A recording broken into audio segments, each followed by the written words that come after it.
Eh bien bonjour à tous, je suis Maël, j'accompagne les infopreneurs à aller générer beaucoup plus de leads de par leurs réseaux sociaux, donc plus de clients, donc plus d'argent. Et aujourd'hui on se retrouve dans cette première content capsule numéro 1 qui va aborder les premiers conseils nécessaires pour comment correctement optimiser son compte Instagram. Là on va surtout aborder la partie sécurisation, création, les premiers éléments du branding comme la PP, etc. C'est un thème qui peut paraître très simple et qu'on pense maîtriser. C'est clair que c'est pas dans cette vidéo que tu auras la valeur qui va faire que ton business va grind de malade, mais c'est la première content capsule et c'est le domaine ultra important à aborder. On pense souvent savoir faire, on pense souvent maîtriser ses bases, de choisir correctement son mot de passe, son pseudo, mettre une bonne PP, tout ça, mais en réalité, on est à des kilomètres de ce qui est vraiment à appliquer, surtout quand on a un infopreneur. Donc, je te conseille tout simplement de rester jusqu'au bout. C'est relativement court, c'est relativement efficace. On partage un max de valeur et on est parti. Pour optimiser correctement son compte Instagram, on va commencer par le choix du nom. Parce qu'avant même de créer son compte, il faut à peu près savoir comment s'appeler. Parce que pendant la création du compte, tu vas devoir choisir un nom. Donc évidemment que ça a de l'importance parce qu'en fait, ça va être le premier barrière de ton identité auprès de tes spectateurs, de ton audience. Voilà, ton nom, c'est ce qu'on retient de toi. C'est comme Squeezie, on l'appelle pas du Caochard, on l'appelle Squeezie. C'est bête à dire, mais ton nom, c'est la première chose qui te représente auprès de ton audience. Donc c'est important qu'il soit quand même relativement professionnel parce que c'est un symbole de crédibilité. On est dans un monde de l'entrepreneuriat, tu es infopreneur, vas donc accompagner une audience, ta cible sur n'importe quel sujet certes, mais il faut que ça fasse professionnel. On n'est quand même pas là pour faire le guignol qui vend quelque chose. Donc en fait, tu vas éviter de t'appeler par des noms assez spéciaux, avec des pseudos, des choses qui ne représentent rien. Nous, ce qu'on va chercher, c'est d'avoir un pseudo qui représente souvent ton prénom plus ton activité ou ton prénom tout court. On verra la méthode d'écriture plus tard. Mais là, ce qu'on veut, c'est juste un prénom qui est normal, qui fait professionnel, qui ne fait pas bizarre, qui inspire confiance. Voilà. Et pourquoi il doit être facile, inspirer confiance et surtout assez simple pour qu'il soit retenu, c'est parce que c'est la première chose qui sera diffusée quand on parle de toi. Si tu es monteur vidéo et que deux personnes discutent entre elles et que l'un des deux cherche un monteur et que l'autre te connaît, quand il va présenter ton profil, c'est par le pseudo, c'est par tes comptes sur les réseaux que ça va se faire. Ah, tu cherches un monteur, ok, je connais un mec qui s'appelle voilà. Et là, tu as deux options. Soit il connaît ton pseudo, il va te présenter à la personne et donc tu as potentiellement un prospect, un lead, un futur client. Ou alors il connaît pas du tout ton pseudo, il va dire ah bah je te le renverrai peut-être et ça va passer à la trappe, tu vas perdre un prospect sur bouche à oreille. Donc c'est très important d'avoir un pseudo qui se retient pour tranquillement pouvoir rentrer dans la tête des gens et surtout dans la tête de ta cible. Mais alors on peut se demander comment on a un nom qui se retient tout simplement. Alors 3 points. Le premier, c'est de favoriser ce qui existe dans la tête de ton audience. Je parlais du pseudo. Si tu t'appelles Babydix, j'en sais rien, des trucs qui n'évoquent rien dans la tête d'un humain normal, et ben ça va être plus compliqué à retenir que si tu t'appelles Bateau. Alors je te dis pas de t'appeler Bateau, mais le bateau, il y a une image mentale qui se crée. Ah, un bateau, c'est un bateau.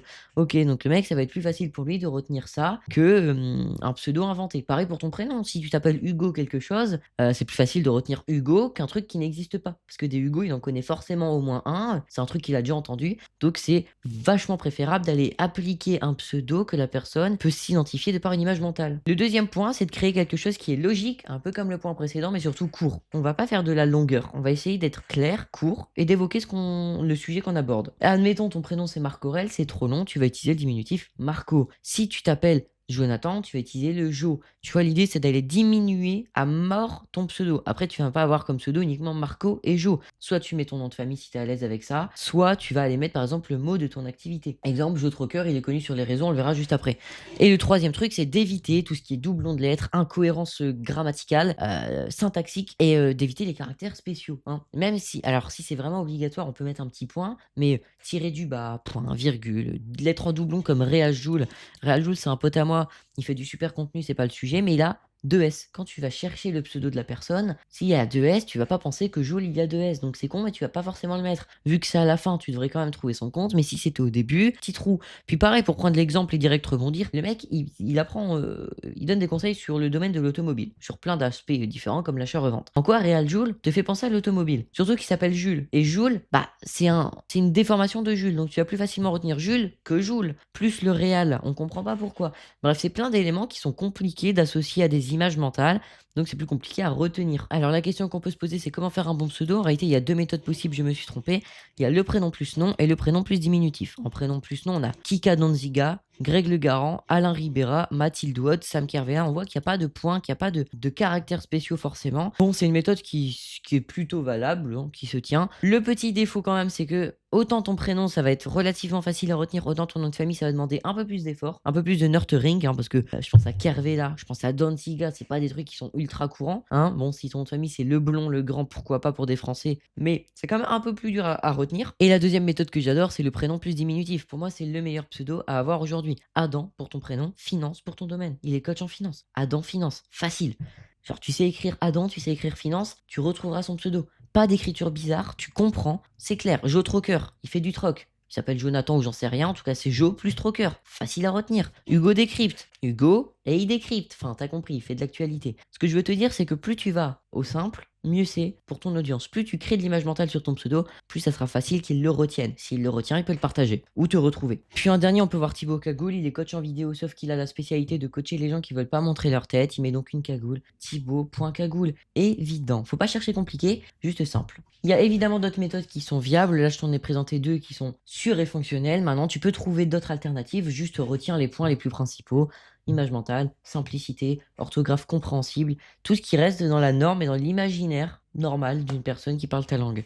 Voilà. Maintenant que tu as ton nom, tu pourras créer ton compte et directement remplir ton nom lorsque ça sera demandé. Et on passe donc à l'étape 2 qui est justement bien créer son compte. Bon, tu arrives toujours sur cette page là sur Instagram. Tu as donc ton mail, ton mot de passe, ton nom complet et ton nom de profil. Bon, pour ce qui est de ton mail, la première règle elle est évidente, c'est choisir un mail qui est sécurisé, qui va ne servir qu'à ça. On évite vraiment s'il vous plaît d'aller connecter ça à un mail qui a 36 millions de trucs parce que plus il est connecté à deux choses, ton mail, plus il y a de chances de leak, plus il y a de chances de leak, plus il y a de chances de piratage. Si tu te fais pirater, tu perds ton compte Insta. T'en as pas forcément l'envie. Donc là, je te conseille deux options. Tu as Gmail, le plus classique. En fait, l'idée qui vient en un à n'importe qui, c'est pratique et sécurisé. Néanmoins, c'est pas le meilleur en termes de sécurisation. N'empêche que ça fonctionne bien, que tout est très fluide. C'est pour moi la meilleure messagerie. Ensuite, tu as Proton.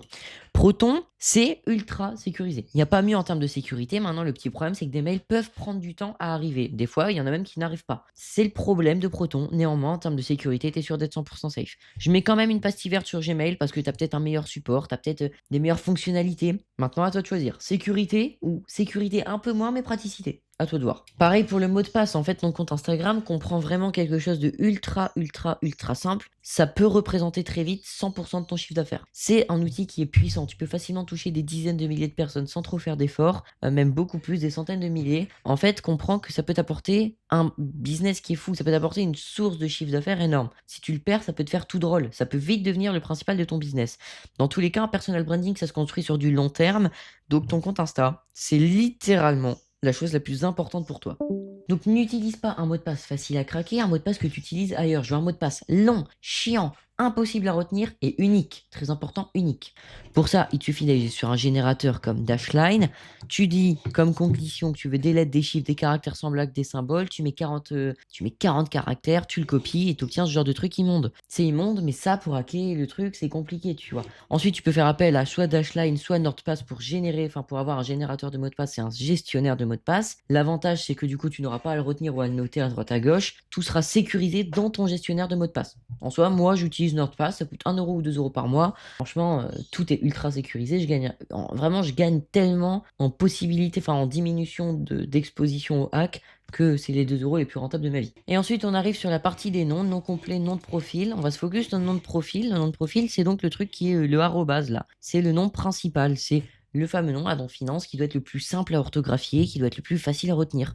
Donc, il va se placer juste au-dessus, c'est le nom principal. Puis après, tu as le nom complet qui est ton nom secondaire. C'est un nom où tu peux être beaucoup plus libre. Certains ne mettent même pas leur nom ou un pseudo, ils vont mettre des informations supplémentaires et s'en servir comme une ligne de description supplémentaire. Parce que tu n'as que 4 lignes de bio là. Enfin, 3 lignes de bio, donc certains l'utilisent en 4e ligne de bio. Moi, ce que je te conseille, c'est tout simplement de remettre ton prénom et d'aller apporter plus d'informations comme le fait Adam. Finance, investissement. Je sais pas si j'ai mis d'autres screens. Moi, c'est content creation, personal branding. C'est un moyen de plus apporter d'informations sur ce que tu proposes, tout simplement. Je trouve que c'est la meilleure option. Là, tu peux rajouter des caractères spéciaux, le complexifier, c'est pas de souci, c'est pas ça qu'on doit retenir. C'est plus informationnel qu'à vocation à être partagé. Une fois que ton compte est créé, on va quand même un peu sécuriser le truc. Premièrement, Meta Verified. Si tu peux le prendre, c'est cher, c'est ultra cher pour la valeur ajoutée, 18 € par mois. Si tu as les moyens, prends-le. Ça te sécurise tellement plus ton compte, tu as plein de fonctionnalités supplémentaires. Si ton compte il disparaît, plus facile à récupérer. Si des gens se font passer pour toi, tu peux dire au support, écoute, c'est moi le vrai, eux c'est des fakes, ça saute. Donc vraiment, je te conseille de le prendre si tu as les moyens. Moi, je le prends, ça me fait super chier de payer 18 € pour une pastille bleue. Une fois que c'est fait, quand même, tu vas dans ton méta, dans tes paramètres méta, puis dans Password and Security, et tu as deux options qui sont cochables. Tu as l'A2F et la vérification de selfie. C'est assez nouveau pour le selfie, tout le monde ne l'a pas. Si tu l'as, fais-le. Le selfie, c'est assez simple. Tu fais un selfie de ta tête, voilà, gauche, droite, en haut, en bas. Le méta retient ta tête. Et si tu dois récupérer ton compte, c'est un outil qui peut être utilisé. On va demander de voir ta tête. Hop, on voit ta tête. Ok, c'est sûr que ça lui appartient. Un peu comme le Face ID d'Apple. Et on va te rendre ton compte. Ensuite, tu as l'A2F. L'A2F, très important. On va te proposer de passer par deux moyens. Une authentification par une application ou par SMS. Utilise une application. Moi, j'utilise Duo Mobile. Tu arrives sur l'interface Duo comme tu le vois ici. Tu cliques sur le réseau qui t'intéresse. Si tu veux le mot de passe Instagram, tu cliques sur Instagram Mail Business. Ça va te faire apparaître un code pendant 15 secondes. Tu rentres le code sur ton appli Instagram. Sécurité en plus que personne ne peut avoir. Le problème du SMS, c'est que c'est possible de faire du SIM swap. Tu as plein d'autres problèmes. Là, tu as une petite liste ChatGPT qui t'a décrit exactement quels étaient les risques d'utiliser le SMS ou le WhatsApp. Maintenant, moi, je te conseille l'application d'authentification. Une fois que tout est fait, t'es pas prêt d'avoir un compte qui va se faire hacker d'ici là. Tout devrait très bien se passer. Ça peut toujours arriver, mais au moins, tu as un compte qui est safe. Puis ensuite, on a l'étape 3, mettre en place son branding tout simplement. Ça passe par la photo de profil, les stories à la une, le nom complet, la bio, les miniatures vidéo, plein de trucs. On va commencer dans l'ordre. Au niveau du nom complet, bon, on l'a déjà dit, donc ça va être très rapide, mais là, tu as d'autres exemples. Tu as Maël Personal Branding, Content Creation, Yvan Quérin, Field Zoologiste, TV présentateur, auteur, Adam Finance et Investissement. Tu vois, tu mets ton nom, tu rappelles comment tu t'appelles, mais tu précises un peu plus sur ce que tu fais sur ton activité. Ensuite, tu as ta story à la une. C'est gratuit. Pour moi, la story à la une, Insta pourrait le faire payer tellement c'est puissant. C'est interdit que tu ne le fasses pas. Tu vas mettre un minimum 5 stories à la une. Tu vas mettre de la preuve sociale. Tu vas mettre pourquoi, en gros, il faut te faire confiance. Ça peut être du témoignage, ça peut être des réussites personnelles, ça peut être ton nombre d'abonnés, j'en sais rien.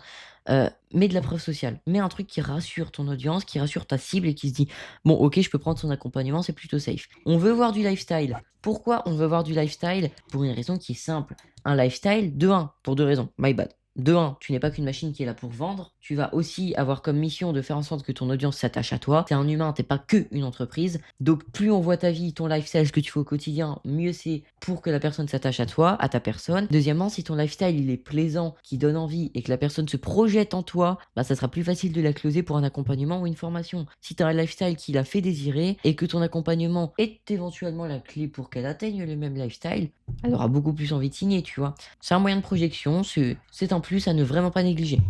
Ensuite, on veut ton offre. Quelques petites stories à la une où tu présentes ton ou tes offres. Si tu en as plusieurs, tu montes, tu dis ok, voilà, la méthode 21, c'est formation autonome, tu apprends ça, ça, ça. Ensuite, j'ai mon accompagnement one-to-one pour t'accompagner pendant 3 mois à atteindre 50 leads par mois avec tes réseaux pour que tu puisses closer, faire plus d'argent. Voilà, tu présentes tes offres en story à la une sans mettre tes prix, juste tu présentes tes offres. Et tu fais à chaque fois un call to action avec un bouton cliquable pour te rendre vers l'entrée du funnel. Par exemple, si ton one-to-one c'est le début par un questionnaire Tally, tu mets un questionnaire Tally. Si ton low ticket, moi c'est la méthode 21, une formation en ligne, c'est sur une page de vente System You, tu mets un lien vers ta page de vente System You, logique. Ensuite FAQ, tu vas répondre à quelques questions qui sont assez fréquentes. Et à la fin de cette séquence, de cette story à la une avec toutes les questions où tu réponds, tu mets un petit CTA où tu dis viens me DM tranquillement. Si tu as besoin, tu viens me DM et on en parle en privé si tu as d'autres questions et que j'ai pas répondu à tout. Et en dernier, tu as Free Ressources. Tu rajoutes une petite story à la une où tu peux mettre du lead magnet, du contenu gratuit, des trucs installables pour récupérer des mails, donner de la valeur gratuite et donc montrer à ton audience que tu es qualifié, que tu connais ton sujet. Et puis voilà, c'est tout. La personne voit du contenu. En plus, elle est contente, elle a du contenu gratuit, elle va l'installer, c'est cool. Elle a l'impression de progresser dans son domaine. Bon, ça peut être vraiment le cas, attention, c'est full bénéf pour toi, c'est full bénéf pour elle. Donc là, je remonte un peu des exemples. Par exemple, on a Pierre DPTS qui est monteur vidéo, motion designer. Bon bah voilà, coaching one-to-one, ici il montre un peu de quoi il parle, il présente son offre, qu'est-ce qu'il va t'apporter. Ensuite client, retour client, pour qui il a travaillé. Bon là un peu de lifestyle, ok, souvent il fait des randonnées, il montre ce qu'il fait en randonnée. Tuto astuce, parfait, tu vois lui il va mettre le contenu gratuit, il t'en donne. Mindset, un peu encore de lifestyle, de quoi nurturer son audience, montrer le mindset qu'il faut avoir, travailler son personal branding. Tu vois, t'en as d'autres ici, c'est Mathilde Wad. Elle a ses offres, elle a des résultats. Encore une fois, ça respecte à peu près les mêmes schémas. Puis là, par exemple, t'en as un dernier, je crois que c'est Mathis Mignoret, j'ai un doute. Lifestyle, résultats, pourquoi mon offre. Ultra logique, c'est toujours la même méthode. Ensuite, tu as la photo de profil. On va parler français. La photo de profil sur Instagram, c'est un détail. C'est plus qu'un détail. Mais tout ce qui peut être optimisé doit être optimisé comme je l'ai dit précédemment. Si ta PP, elle n'est pas idéale, elle n'est pas parfaite, c'est pas grave, ça va pas jouer sur ton business. Par contre, mieux elle est, mieux c'est, toujours. Pourquoi il y a des PP qui sont bien et des PP qui sont pas bien? Pour moi, là, c'est des PP qui sont vraiment bien. On voit la tête, il y a un sourire, les couleurs sont inspirantes, on s'identifie assez facilement. Je pense à celle de Mathilde. Tu scrolles, tu vois un bout de rose, ton cerveau, il va direct faire le lien avec elle. C'est quelque chose d'assez évident. Puis en plus, c'est pas forcé, mais c'est préférable. Lui, il est zoologiste, c'est Yvan Quérin, il a un serpent. Sa PP rappelle un peu son domaine. C'est un plus. C'est des PP qui donnent envie, c'est magnifique. Voici des PP qui seraient négatifs. Bon, ces gens ne sont pas des coachs. Ces gens ne sont pas des infopreneurs, ne sont pas des entrepreneurs. Mais néanmoins, voilà, c'est des PP qui représentent rien. Une PP de train, une PP de paysage, une PP de manga. On ne se projette pas en toi. Ça va pas forcément influer sur ton business, mais on se projette pas en toi. On aurait préféré voir ta tête, voir quelque chose qui, je sais pas, qui fait plus professionnel à minima, qui t'inspire plus que une photo de train ou de paysage. Pour moi, la PP idéale, c'est 60 à 70% de l'espace occupé par ta tête et un décor avec une couleur qui rappelle la couleur principale de ta direction artistique. Là, j'ai deux exemples. Bon, lui n'a pas de DA, c'est un comédien, mais elle est magnifique. On voit bien sa tête, elle a des couleurs flashy. Tout est parfait, on s'identifie magnifiquement. À côté, on a Alex Hormozy. Comment ne pas le présenter? Référence dans le business en ligne. Il sort son nouveau livre, 100 millions make money, enfin bref, son troisième livre de l'offre à 100 millions.